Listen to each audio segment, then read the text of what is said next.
नमस्कार. दर्यापूर आणि अंजनगाव मतदारसंघांना मी इंजिनियर रविजित प्रल्हादराव काळे. तुम्हाला सर्वांना माहीत आहे, येत्या 20 नोव्हेंबरला आपली लोकशाही मजबूत बनवण्यासाठी आपण मतदान करणे खूप गरजेचं आहे. आपले मत कोणाला द्यायचा हे आपला अधिकार आहे आणि आपली जबाबदारी देखील आहे. म्हणून प्रत्येकाने आपला मतदानाचा हक्क बजावणे हे खूप गरजेचं आहे. या 2024च्या विधानसभेच्या दर्यापूर आणि अंजनगाव मतदारसंघाला संपूर्ण महाराष्ट्राचं विशेष लक्ष लागलेलं आहे. महायुती आणि महाविकास आघाडी यांनी आपले उमेदवार दिले आहे आणि काही अपेक्षित उमेदवार पण या उभे आहेत.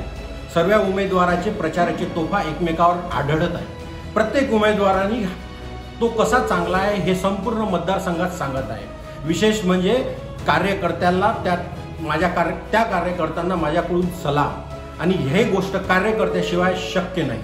माझ्या मतदारसंघांना विनंती आहे, त्यांनी थोडा विचार करून आपले मतदान करणे योग्य आहे की योग्य की अयोग्य, सुशिक्षित उमेदवाराला आपले मतदान द्यावे. जी चूक आपण या लोकसभेला केली ती पुन्हा आपल्याला करायची नाही आहे. आपल्याला आपला मतदारसंघाचा विकास हा आपल्याला खूप महत्त्वाचा आहे. येणारे खूप प्रश्न आहे, शेतकऱ्यांचे प्रश्न आहे, सुदगिरणीचे प्रश्न आहे आणि विशेष करून बेरोजगारी कशी कमी करता येईल हे खूप महत्त्वाचे आहे. आपल्याला सर्वांना विनंती आहे की आपल्याला एक उच्च शिक्षित आपल्याला एक नेता निवडून द्यायचा आहे, एक आमदार निवडून द्यायचा आहे. आपण विचार करतो, जर आपल्याला कोणती वस्तू घ्यायची असेल तर त्याचा संपूर्ण गोष्टीचा आपण विचार करतो.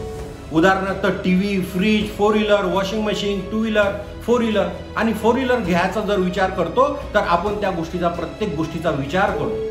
कंपनी कशी आहे, त्याचा बॅकग्राऊंड कसा आहे, त्या कंपनीचं टायर कसं आहे, कंपनीची डिटेल काढतो. संपूर्ण गोष्टीचा विचार करतो का की ते वस्तू आपल्याला 5 वर्ष आपल्यासोबत राहिली पाहिजे.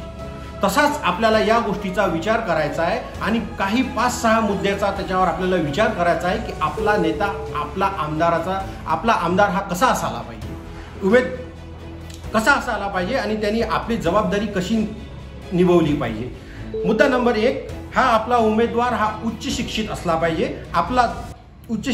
पाहिजे, हा शिक्षित असला पाहिजे. मुद्दा नंबर 2, आपला उमेदवार आपल्याला आणि आपल्या मातीत जुळलेला असला पाहिजे. हे विशेष महत्त्वाचं आहे. स्थानिक उमेदवार हा असायलाच पाहिजे आणि हे खूप महत्त्वाचं आहे. आपला उमेदवार हा विकास पुरुष असला पाहिजे, त्याला प्रत्येक गोष्टीचं नॉलेज असलं पाहिजे, त्याला प्रत्येक गोष्टीचं एक्सपिरियन्स असला पाहिजे, त्यांनी काय विकास केला ह्या गोष्टीचा त्याला विकास माहिती असली पाहिजे. तो विधानसभेत आपले प्रश्न कसा मांडतो आणि त्यांनी आपले एकूण एक प्रश्न, शेतकऱ्याचे प्रश्न असो, बेरोजगारीचे प्रश्न असो, सुदगिरणीचे प्रश्न असो, हा त्यांनी विधानसभेत हा प्रश्न मांडला पाहिजे.